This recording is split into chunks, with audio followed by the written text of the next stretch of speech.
नमस्कार, स्वागत है आपका फेलर स्टडी मंत्रा यूट्यूब चैनल पे। साथियों, आपका UP triple S C video re exam 26 और 27 जून को है। उसी के बारे में हम रिवीजन कर रहे हैं और आप अपनी तैयारी को चेक कर सकते हैं। तो ये सुपरफास्ट रिवीजन है, मैं ज़्यादा इसमें कुछ डिटेल नहीं बता रहा हूँ।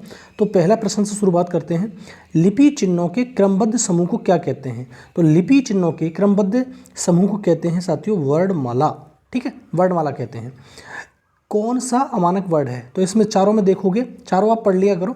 तो अमानक वर्ड है तुम्हारा झा। ठीक है, अमानक वर्ड है। वर्ड किसे कहते हैं? वर्ड होता है तुम्हारा, एक होता है वर्ड जो इसे अक्षर कहते हैं हम, और एक होती है ध्वनि।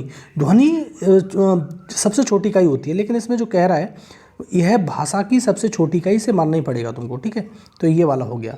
तो ये तीनों क्वेश्चन हो गए। अगला प्रश्न देखो, लेखन के आधार पर वर्डों की कुल संख्या है। तो कुल संख्या तो 52 ही है लेखन के आधार पर। हिंदी में मूलतः कितने वर्ड हैं? तो ये भी 52 ही वर्ड हैं मूलतः। संयुक्त को छोड़कर हिंदी में मूल वर्डों की संख्या क्या है? तो संयुक्त 4 होते हैं, छत्रा ग्यासरा, तो उसको छोड़ दिया जाए तो कितने हो जाएंगे? 48 हो जाएंगे। फिर अब देखो, हिंदी में व्यंजन वर्डों की संख्या कितनी है? जो व्यंजन वर्ड होते हैं हिंदी में वो कितने होते हैं? 35। ठीक है। अगला देखो, हिंदी में ध्वनियाँ कितने प्रकार की होती हैं? अब बताओ, हिंदी में जो ध्वनियाँ होती हैं 2 ही प्रकार की तो होंगी, स्वर और व्यंजन। अब आप कहोगे अयोगवा कोई ध्वनि नहीं होती, उनके बीच की कड़ी होती है। ठीक है। अगला देखो साथियों, स्वर किसे कहते हैं? स्वर जो होता है वो क्या होता है? स्वर होता है जिनके उच्चारण बिना अवरोध या विघ्न बाधा के होते हैं, उन्हें क्या कहते हैं? उन्हें हम स्वर कहते हैं। हिंदी भाषा में वे ध्वनियाँ हैं जो स्वतंत्र रूप से बोली जाती है, उन्हें स्वर कहते हैं। अभी तो बताया ऊपर। भाषा विज्ञान की दृष्टि से ऊ किस प्रकार का स्वर है? जो ऊ होता है वो किस प्रकार का स्वर है? वो होता है अग्र संवृत। ठीक है, ऑप्शन नंबर ए। स्वर का प्रकार क्या है? जो ए है वो क्या है? संयुक्त स्वर होता है आपका, 4 होते हैं, ए ओ औ। ठीक है, तो आगे आओ। देखो अगला, हिंदी में ह्रस्व स्वरों की संख्या तो 4 होती है, अ, ई, उ और री। तो कितनी हो जाएगी? 4। ऑप्शन नंबर 20 का सही हो जाएगा। प्लस स्वर सिर्फ एक होता है 3 मात्रा का, तो उसे कहते हैं ओम। ठीक है, ऑप्शन नंबर ए सही है। मात्रा के आधार पर स्वर कितने प्रकार के होते हैं? 3 प्रकार के होते हैं। ठीक है, ह्रस्व, स्वर और प्लुत। जीवा के आधार पर स्वरों की संख्या बतानी है आपको, तो ये जो होता है वो होते हैं 3 प्रकार के। तो ऑप्शन नंबर बी सही हो जाएगा। निम्नलिखित में से कौन सा अग्रस्वर नहीं है? जो अग्रस्वर नहीं है उसके बारे में बात कर रहा है आपसे।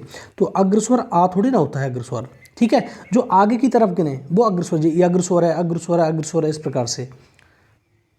अगला प्रश्न देखो, हिंदी में स्वरों के कितने प्रकार हैं? जो स्वर होते हैं उनके प्रकार पूछ रहा है। तो अभी मैंने बताया, ह्रस्व होता है, दीर्घ होता है और प्लुत होता है। हिंदी वर्णमालाएं अंग और आहा क्या होते हैं? अयोगभा। जो बिना किसी योग्यता के साथ रहें वही अयोगभा कहलाते हैं।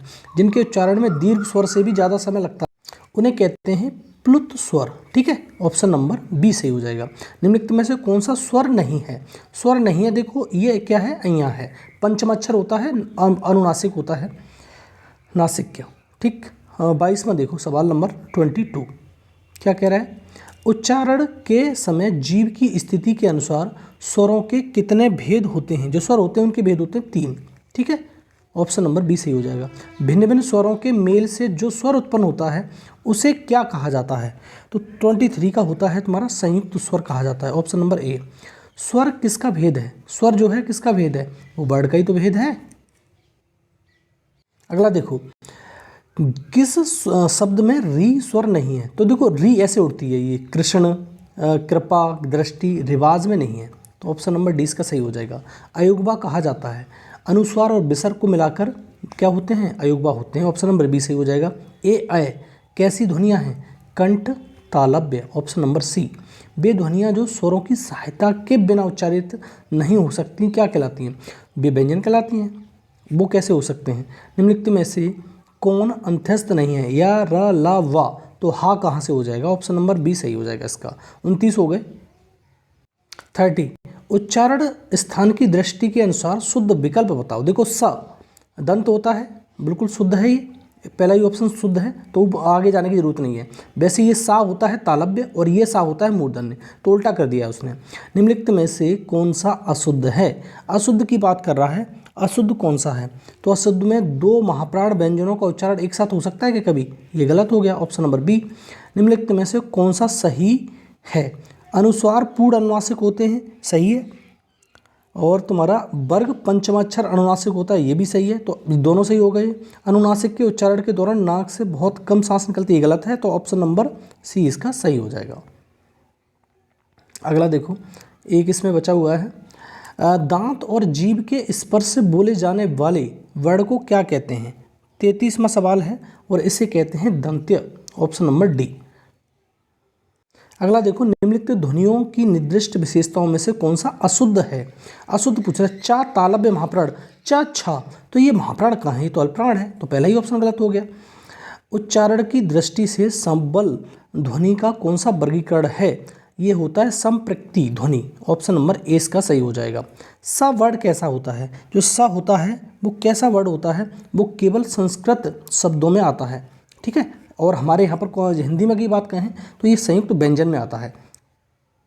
अगला देखो, न वर्ड का उच्चारण स्थान कैसा है? जो न होता है वो उसका उच्चारण स्थान, देखो दंत तो होता ही है, तावर्ड उसमें आता है, और दूसरा नासिक भी होता है। च छ ज झ य, ये कैसे होंगे? ये सारे के सारे ये किस प्रकार की ध्वनियाँ होंगी? ये होती हैं तालु, ऑप्शन नंबर सी। प्रत्येक वर्ग का दूसरा और चौथा क्या कहलाता है? प्रत्येक वर्ग में दूसरा और चौथा जो कहलाता है वो महाप्राण व्यंजन कहलाता है, ऑप्शन नंबर ए सही हो जाएगा। अगले उस पर आते हैं। अगला देखो साथियों, च वर्ग का उच्चारण मुंह के किस भाग से होता है? च छ ज झ तालु, कंठ के बाद क्या आता है? तालु, ऑप्शन नंबर डी सही होगा। निम्नलिखित में से वर्णों में से पंचम अक्षर है, तो देखो ये पहला पहला पहला ये तो नहीं होगा, लास्ट वाला हो जाएगा डी, ऑप्शन नंबर डी माँ। निम्नलिखित में से कौन सा संयुक्त व्यंजन है? छत्र गया स्र, तो ये कौन सा हो जाएगा? Option number D. निम्नलिखित में से महाप्राण व्यंजन कौन सा है? महाप्राण जो व्यंजन है उसकी बात कर रहा है, तो देखो का आ गया, गा आ गया, या आ गया, ये तो होगा नहीं, बी वाला होगा, तो ख छ ठ ठ और फा। अगला प्रश्न देखो, अगला प्रश्न है, निम्नलिखित में से दंत्योष्ट ध्वनियाँ हैं, तो दंत्योष्ट ध्वनियाँ व और फा, तो ऑप्शन नंबर डी हो जाएगा। हिंदी भाषा में स्पर्श व्यंजनों की संख्या, या वर्गीय व्यंजन कह लो, तो उनकी संख्या होती है 25, ऑप्शन नंबर डी। निम्नलिखित में से बतर्स व्यंजन कौन सा है? 46 का आपको आंसर बताना है, तो ना, जल रस ना, ये ध्यान रखना, ये ट्रिक होती है इसकी। अगला प्रश्न देखो, स्वर रहित र का प्रयोग हुआ है, तो ट्रक में, पुनर्निर्माण में, त्राटक में, शत्रु में, तो इसमें हुआ है ऑप्शन नंबर बी। निम्न में से अल्प प्राण वर्ड कौन से हैं? जो अल्प प्राण है उसके बारे में बात कर रहा है, अल्प प्राण कौन से हैं? तो अल्प प्राण में क और गा, ऑप्शन नंबर बी आ जाएगा। निम्नलिखित में से कौन सी बात गलत है? गलत पूछ रहा है, सही नहीं, गलत के बारे में बात कर रहा है, तो घ सघोष है, महाप्राण सही है, ब सघोष ओष्ठ नहीं, बी वाला गलत है, ऑप्शन नंबर बी इसमें गलत हो जाएगा। जिनके उच्चारण में स्वतंत्र तंत्रियों के कंपन न हो वे क्या कहलाती हैं?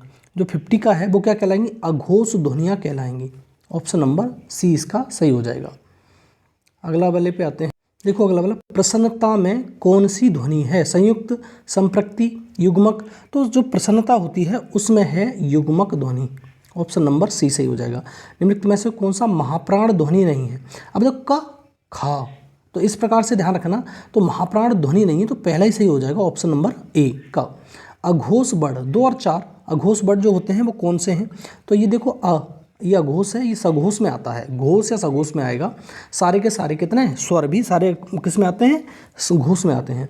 निम्न में से कौन सा उच्छिप्त व्यंजन है? उच्छिप्त व्यंजन 2 होते हैं, अडे और अढे, ठीक है, जिनके नीचे बिंदी लगी होती है, ध्यान रखना। इन्हें तुर्की वर्ड भी बोलते हैं, इन्हें अरबी फारसी भी बोलते हैं।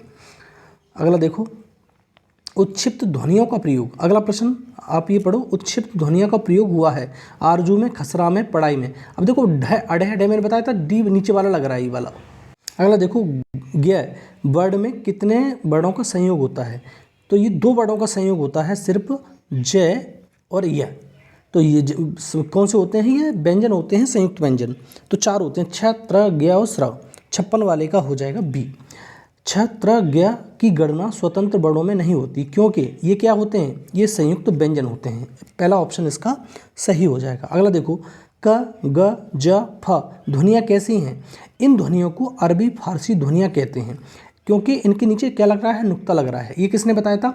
शिव प्रसाद सितारे हिंद ने ये बात बताई थी, ठीक है। आगे देखते हैं, अब देखो फ, ये कह रहा है फ जो नीचे नुक्ता लग रहा है, फा ध्वनि व्यंजन कैसा है? जो फा है वो किस प्रकार का व्यंजन होता है? ऊ उसमें है, दंतोष्ट है, महाप्राण है, तो ये होता है महाप्राण। ऑप्शन नंबर सी सही होगा। हिंदी शब्दकोश में छ का क्रम किसके बाद आता है? ये बहुत ज़्यादा इंपॉर्टेंट क्वेश्चन है। इसका क्रम आता है का के बाद, बहुत बार पूछा गया है ये, का के बाद इसका क्रम। शब्दकोश में श्रद्धा शब्द किस शब्द के पहले आएगा? इसका वार्तिक विच्छेद करना पड़ेगा, वार्तिक विच्छेद आएगा तो ये आएगा श्रमिक के पहले, ठीक है, ऑप्शन नंबर डी। तो ये 61 प्रश्न थे जो मैंने बहुत जल्दी 10 मिनट में आपको सुपरफास्ट रिवीजन करा दिए हैं। और कल भी एक मैंने वीडियो डाली थी हिस्ट्री किसकी, हिंदी की हिस्ट्री के बारे में, तो ये सारा का सारा वीडियो एक एक करके प्लेलिस्ट में आप देख सकते हो, ठीक है साथियों। तो बहुत जल्दी सुपरफास्ट रिवीजन आप कर सकते हो, ठीक है, धन्यवाद।